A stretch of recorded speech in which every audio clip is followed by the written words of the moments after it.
Chapter 15. The Funny Turn. Mrs. Barleywater showed up unexpectedly in Noah's schoolyard in the late morning, just after his class had been let out for lunch, and told him that he was going to come with her because they were taking the afternoon off. "We're doing what?" he asked in astonishment. His mother had never allowed him to take time off school before, not even on the days when he didn't want to go in because he hadn't done his homework and had sat on a thermometer for 5 minutes to pretend that he had a temperature. "A beautiful sunny day like this isn't made for school," she said. "We should make the most of the good weather, don't you think? I thought you and I could do something together."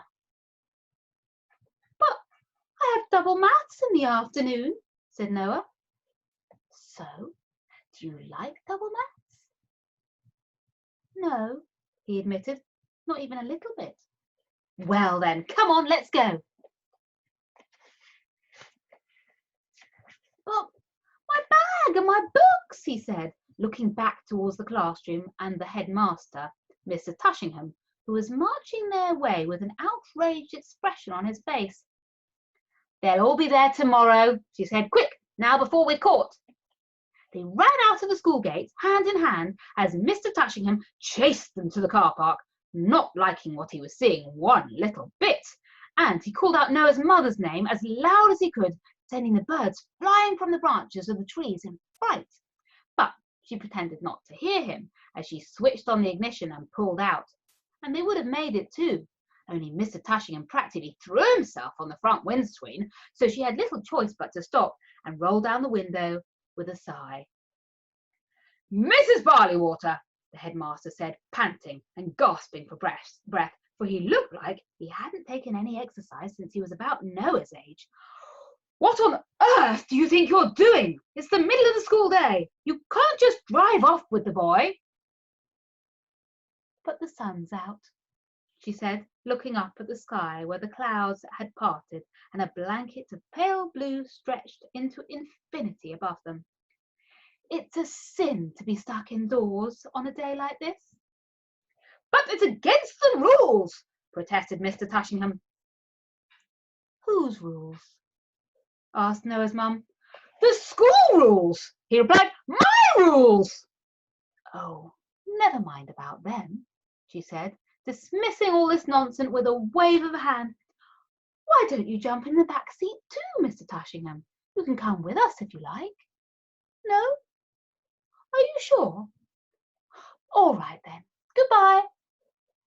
And with that, she put the car into reverse and pulled out onto the road, driving down the street as Noah turned his head round from the back seat to see the headmaster standing with his hands on his hips, watching them disappear with a look of fury on his face. "He doesn't look happy," said Noah. "Oh, I wouldn't worry about that," said Mrs. Barleywater. "I'll write you a note for tomorrow. Besides, if I want to spend a day with my son, I will, and no school principal will tell me otherwise. We don't have a single minute to waste, you and I." Noah frowned. "What do you mean by that?" he asked. "By what?" she replied, looking up and catching his eye in the rearview mirror. "That we don't have a minute to waste." "Nothing in particular," she said, shaking her head quickly. "Only that life is short, Noah, and we should spend as much time as we can with the people we love. That's all. I think I've gone through my whole life without realizing that, but now it's suddenly become very clear to me. School will still be there tomorrow. There's no need to worry about that, as will double maths. But today, you and I are going to have a little fun." Noah decided not to argue with her because, after all, he was getting a day off and he hadn't even had to pretend to have a temperature for it. So he pulled his tie from around his neck, opened his collar, and looked out of the window as they drove along. "Where are we going anyway?" he asked when he realized they were driving along unfamiliar roads. "There's a fair in the city today," she said. "I read about it in the morning paper and thought we ought to go and see it. It'll be quiet since everyone else is in school." "Brilliant," said Noah. They parked the car at the station and took a train into the city, and Noah's mum didn't even argue with the man sitting opposite them when he kept talking on his mobile phone. or with the woman on the other side of the carriage, who kept making nasty sucking sounds with her chewing gum, because she said sometimes it was easier just to live and let live. Instead, she chatted away with Noah, and they played train games together as if was only 8 years old herself. When they got to the fair, though, she only went on one of the rides and left Noah to go on all the others himself. "But roller coasters are no fun on your own," he insisted. "Please, Mum, we have to do it together." "I can't," she said, not sounding quite as energetic as she had when they'd driven away from the school that morning. Her voice sounded very tired, and she looked like she'd eaten something that didn't agree with her.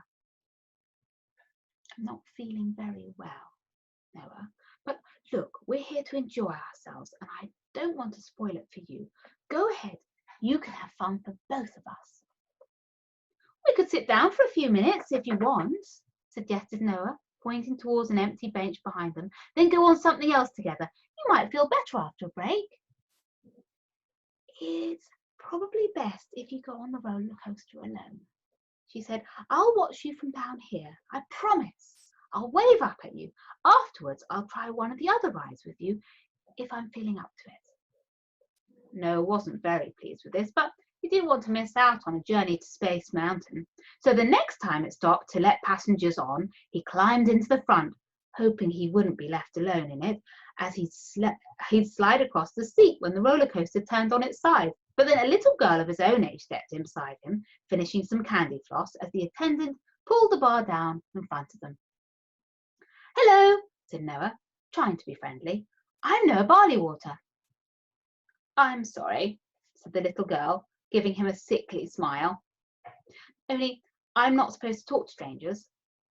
And that was the end of that, until the loop-the-loops began, at which point she grabbed his hand and screamed so loudly in his ear he thought she might shatter one of his eardrums.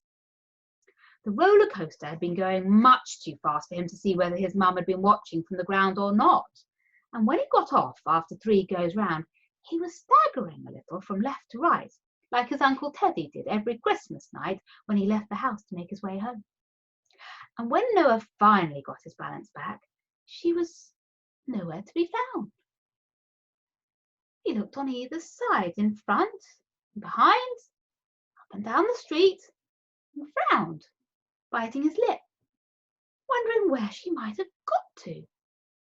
It wasn't like his mum not to be where she had said she would be, and he didn't like the idea of going looking for her in case she came back in the meantime, and was worried about what had happened to him. They might never track each other down again. He sat down on the bench where he'd left her, a forlorn expression on his face. As he did so, he saw a woman wearing a white uniform marching quickly towards him, her face all twisted up in concern. He didn't like the look of her at all. He turned his head away, hoping she'd pass him by quickly. But instead, she stopped in front of him and bent down, just like he knew she would. "Are you Noah Barleywater?" she asked. "No," he said. "Are you sure?" she said, frowning. "You look just like the boy I've been sent to find. I was given a description." Noah said nothing, just looked at the ground, trying not to think about anything at all, hoping the ground would swallow him up. "Are you sure you're not Noah?" the lady asked a moment later in a more gentle voice. "I am," he admitted, nodding a little. "Oh, good," she said, her face breaking into a relieved smile. "I thought you must be. Will you come with me?" "I can't," explained Noah. "I'm waiting for my mum." "I know," said the woman. "She's had a funny turn, that's all. Nothing for you to worry about. She's waiting for you in the medical tent. She asked me to come and get you." Noah said nothing for a moment, sure that the whole world was conspiring in a secret he wasn't part of. But finally he agreed to go with her. The fairground woman tried to hold his hand as they walked along, but he made it very clear that he was having none of that sort of nonsense and put his hands in his pockets instead. Every so often he turned his head back to check the bench in case his mother had reappeared, but when he stepped inside the medical tent a minute later, there she was, lying on a bed with the doctor standing over her. "Noah," she said, sitting up immediately and trying to smile, but not making a very good job of it.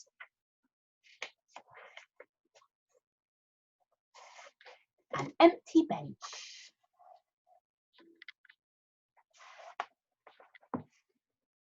Her face was very pale, almost grey, and there was a nasty smell inside the tent. It reminded him of his own bedroom, how his own bedroom had smelled the night Charlie Charlton stayed over and ate too much chocolate and drank too many fizzy drinks and was sick all over the floor during the night. "Sorry about this," she said in a tired voice, "but honestly, there's nothing to worry about. I just had a bit of a funny turn, that's all.